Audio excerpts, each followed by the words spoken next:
I've twined my 6 base rows of my background color, the white. I'm going to start following this pattern to do this grid pattern on my cup. Remember, we're weaving from the bottom of our cup towards the top, so we're going to do the same thing on our pattern and start from the bottom and move towards the top.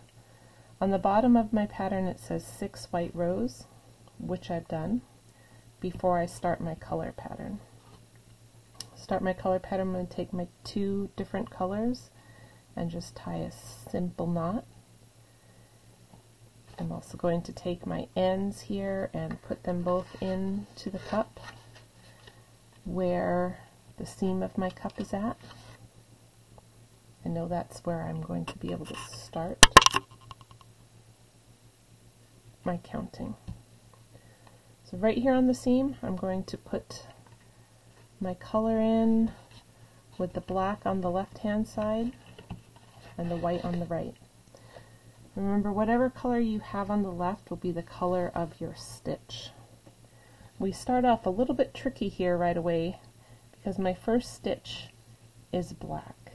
And I want to do 1, 2, 3 blacks and then a white. And then 1, 2, 3 blacks and then a white for row 1. And then we'll come over here and start over.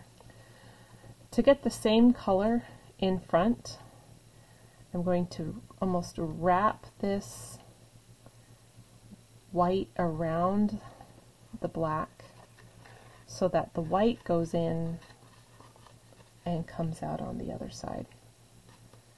A little bit different, but I want to keep that black on my left hand side so that I'll have 1, 2, 3. So it's going under again, and the white is wrapping around the black and going to the back. You'll get these little nubs showing here, and you can pull those in so they stick out in the back. You can see that little bump of black on the inside. Now I have 1, 2, 3. My next stitch I want to be white, so I'm going to twine in the same way that I did my first 6 white rows, where the black is going under, in, around, and out in the next space, so that I get I'm going to have a white stitch right here. Same thing to get black on the next one, under, in, around, and out. So let's check with our pattern. 1, 2, 3 blacks, 1, 2, 3, 1 white, and now I want 1, 2, 3 blacks again. So it's twisting around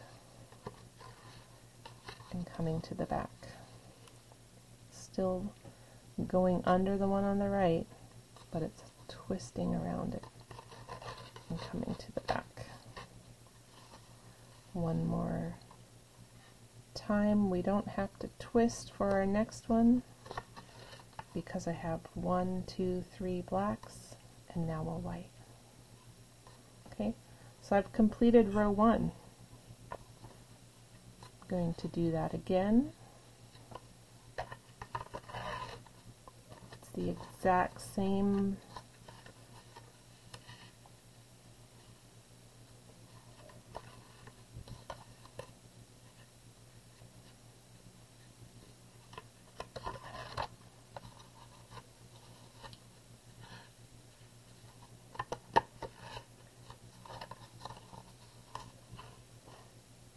I'm repeating it.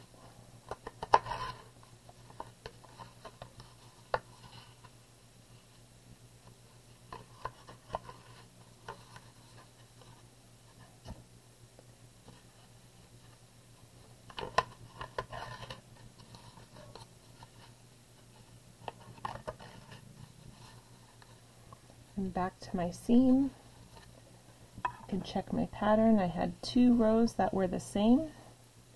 My next row is going to go black, white, black, white, black, white, black, white. That's going to continue up for 1, 2, 3, 4 rows of the same before my pattern change.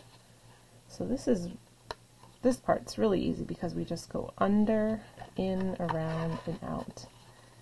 And it will naturally have that alternating black, white, black, white.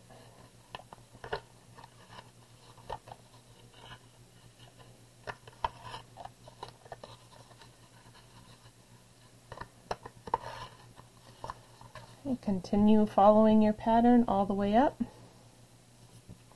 Notice here that it says 4 white rows. So right here where there's only 1 row of white, remember you're going to do 4 of them instead of just 1. It just helps save space on our paper so our whole pattern will fit on one sheet.